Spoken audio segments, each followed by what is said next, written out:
ತುಂಗಭದ್ರಾ ನೀರಾವರಿ ಕಾರ್ಮಿಕರ ಯಥಾವತ್ತಾಗಿ ಮುಂದುವರಿಸಿದ್ದಲ್ಲಿ ಹೋರಾಟ ಎಚ್ಚರಿಕೆ.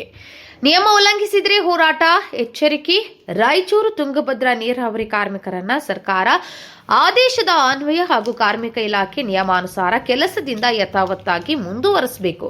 ನಿಯಮ ಉಲ್ಲಂಘಿಸಿದರೆ ಮುನೀರಾಬಾದ್ನಿಂದ ಯರ್ಮರಸ್ವರೆಗೆ ಕಾನೂನು ಮೂಲಕ ಹೋರಾಟ ನಡೆಸಲಾಗುವುದು ಎಂದು ತುಂಗಭದ್ರಾ ನೀರಾವರಿ ಕಾರ್ಮಿಕರ ಸಂಘದ ಅಧ್ಯಕ್ಷರಾದ ಕೆ ನಾಗಲಿಂಗಪ್ಪ ಸ್ವಾಮಿ ಅವರು ಹೇಳಿದರು. ಅವರಿಂದು ನಗರದ ಸುದ್ದಿಗಾರರೊಂದಿಗೆ ಮಾತನಾಡಿ, ಕಳೆದ ಅನೇಕ ವರ್ಷಗಳಿಂದ ಕಾರ್ಯನಿರ್ವಹಿಸುತ್ತಿರುವ ತುಂಗಭದ್ರಾ ನೀರಾವರಿ ಕಾರ್ಮಿಕರನ್ನ ಕಾನೂನುಬಾಹಿರವಾಗಿ ಕೆಲಸದಿಂದ ತೆಗೆಯಬಾರದು ಮತ್ತು ಕನಿಷ್ಠ ವೇತನ, ಮೂಲಭೂತ ಸೌಕರ್ಯ ನೀಡಬೇಕು.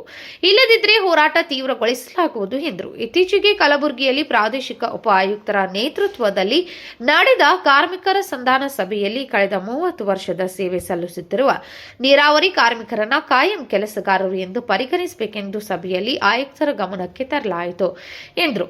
ಕಲಬುರಗಿಯಲ್ಲಿ ನಡೆದ ಸಂಧಾನ ಸಭೆಯಲ್ಲಿ ಕಾನೂನು ಪ್ರಕಾರ ಕಾರ್ಮಿಕರನ್ನ ಕೆಲಸದಿಂದ ವಜಾಗೊಳಿಸಬಾರದು ಎಂಬುದು ಸೇರಿ ಕಾರ್ಮಿಕರ ಹಿತರಕ್ಷಣೆ ಬಗ್ಗೆ ಗಂಭೀರ ಚರ್ಚೆ ನಡೆಸಲಾಯಿತು.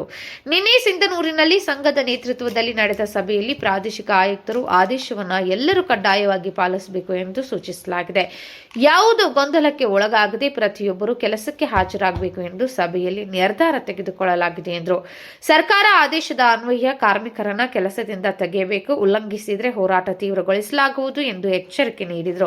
ತುಂಗಭದ್ರಾ ನೀರಾವರಿಯಲ್ಲಿ ಸೇವೆ ಸಲ್ಲಿಸಿದ ಕಾರ್ಮಿಕರಿಗೆ 46 ರಿಂದ 76 ಲಕ್ಷ ರೂಪಾಯಿ ವೇತನ ಬಾಕಿ ಇದೆ ಎಂದರು.